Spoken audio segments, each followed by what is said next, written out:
ഹോട്ടലിൽ എത്തിയതിന് തെളിവില്ല. പോലീസ് കണ്ടെത്തലിൽ പരാതിയുണ്ടെങ്കിൽ 7 ദിവസത്തിനകം ബോധിപ്പിക്കാൻ ആവശ്യപ്പെട്ട് നടിക്ക് കോടതിയുടെ നോട്ടീസ്.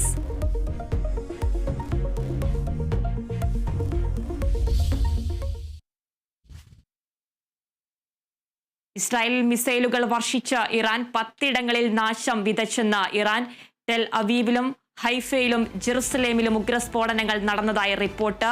വ്യോമാതിർത്തിയിലും വിമാനത്താവളങ്ങളും അടച്ച് ഇസ്രായേൽ. വിവരങ്ങളുമായി പ്രസാർ കാളിദാസൻ ചെയ്തിട്ടുണ്ട്. കാളിദാസൻ, ഏറ്റവും പുതിയ വിവരങ്ങൾ എങ്ങനെയാണ്?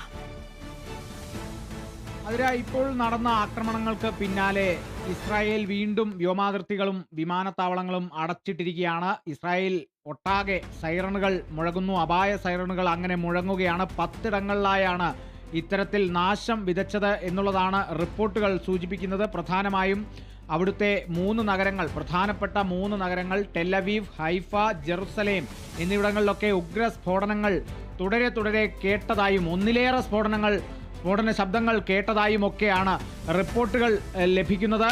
അമേരിക്ക ഇറാനുമേൽ ആക്രമണം നടത്തിയതിന് പിന്നാലെയാണ് ഇപ്പോൾ ഇറാൻ ഇസ്രായേലിന് മേൽ ഇത്തരത്തിലൊരു മിസൈൽ വർഷം നടത്തിയിരിക്കുന്നത്. 30 ബാലിസ്റ്റിക് മിസൈലുകൾ ഉപയോഗിച്ചായിരുന്നു ഇറാന്റെ മിസൈൽ ആക്രമണം എന്നുള്ളതും കൂടിയുണ്ട്. മണിക്കൂറുകൾക്ക് മുമ്പാണ് ഈയൊരു ഇസ്രായേൽ ഇറാൻ സംഘർഷത്തിൽ ഇടപെട്ടുകൊണ്ട് അമേരിക്ക ഇറാന്റെ 3 ആണവോർജ കേന്ദ്രങ്ങളിൽ ആക്രമണം നടത്തിയത്. B-2 സ്റ്റെൽത്ത് ബോംബർ വിമാനങ്ങൾ ഉപയോഗിച്ച ഉള്ള ആക്രമണമായിരുന്നു. ഭൂഗർഭ ആണവ കേന്ദ്രമായ ഇറാനിലെ ഫോർദോ ആണവ നിലയം പൂർണ്ണമായും തകർന്നു എന്നുള്ളതാണ് അമേരിക്കയുടെ അവകാശവാദം. എന്നാലും ഇതിനെ സംബന്ധിച്ച് കൂടുതൽ സ്ഥിരീകരണം ഇറാന്റെ ഭാഗത്തു നിന്നും വന്നിട്ടില്ല. ഇറാൻ ആകെ സ്ഥിരീകരിച്ചത് ഇത്തരത്തിലുള്ള അമേരിക്കയുടെ ആക്രമണം ഇറാനിൽ നടന്നു. 3 ആണവ കേന്ദ്രങ്ങളിൽ ആക്രമണം നടന്നു. എന്നാൽ അവിടെയൊന്നും നാശനഷ്ടം ഉണ്ടായിട്ടില്ല. നേരത്തെ തന്നെ സൂചനയുണ്ടായിരുന്നു.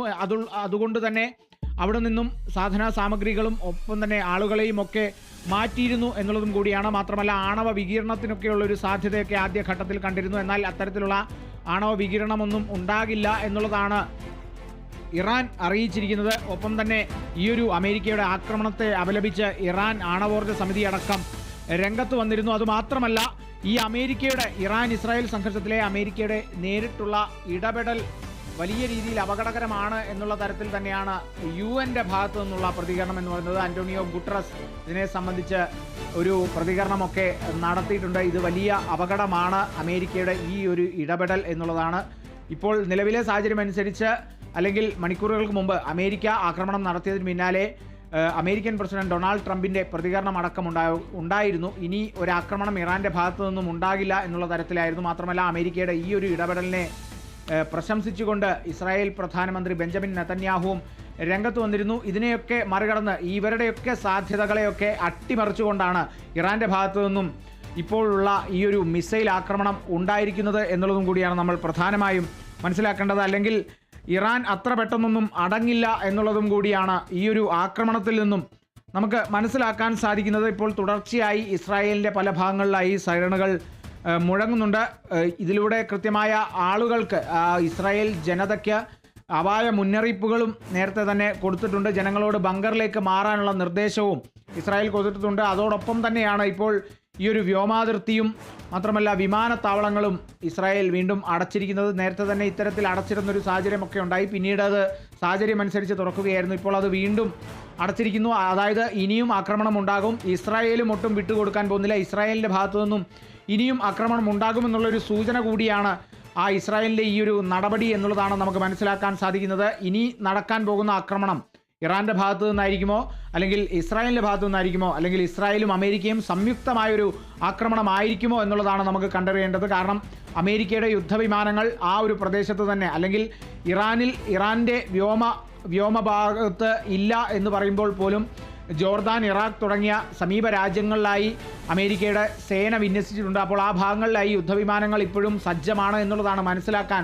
സാധിക്കുന്നത്. കൃത്യമായ കണക്കുകളൊക്കെ നമുക്കിനിയും ലഭിക്കേണ്ടിയിരിക്കുന്നു. ഇപ്പോൾ ഉണ്ടായ ഈ ഒരു മിസൈൽ ആക്രമണത്തിന് നാശനഷ്ടങ്ങൾ ഉണ്ടായിട്ടുണ്ടോ, ആളപായം ഉണ്ടായിട്ടുണ്ടോ എന്നുള്ളതൊന്നും സ്ഥിരീകരിച്ചിട്ടില്ല. എന്തായാലും ആ ഒരു ആക്രമണം, ഇറാൻ ഇത്തരത്തിലൊരു ആക്രമണം നടത്തിയതായി ഇസ്രായേൽ സ്ഥിരീകരിച്ചിട്ടുണ്ട്. ഇനിയുള്ള നീക്കം ആരുടെ ഭാഗത്തു നിന്നായിരിക്കുമോ എന്നുള്ളതാണ് നമുക്ക് കണ്ടറിയേണ്ടത്. ആതിര. ശരി കാളിദാസൻ, ഇസ്രായേലിൽ മിസൈലുകൾ വർഷിച്ച ഇറാൻ 10 ഇടങ്ങളിൽ നാശം വിതച്ചെന്ന് ഇറാൻ. ടെൽ അവീവിലും ഹൈഫയിലും ജെറുസലേമിലും ഉഗ്രസ്ഫോടനങ്ങൾ നടന്നതായി റിപ്പോർട്ട്. വ്യോമാതിർത്തിയും വിമാനത്താവളങ്ങളും അടച്ച് ഇസ്രായേൽ ശക്തമായ തിരിച്ചടിയാണ് ഇറാൻ നൽകിയിരിക്കുന്നത്.